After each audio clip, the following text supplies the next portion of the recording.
ഇന്ന് മകൻ നിരപരാധിയാണെന്ന് കോടതി വിധിക്കുമ്പോ നമ്മളാ, ഈ കുടുംബമാ ഒരു വലിയ കുറ്റഭാരത്തിൽ നിന്ന് ഒഴിവാക്കപ്പെടുന്നത്.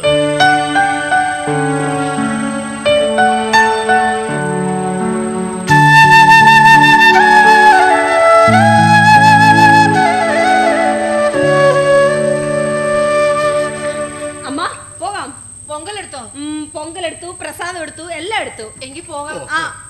നില്ലമ്മ.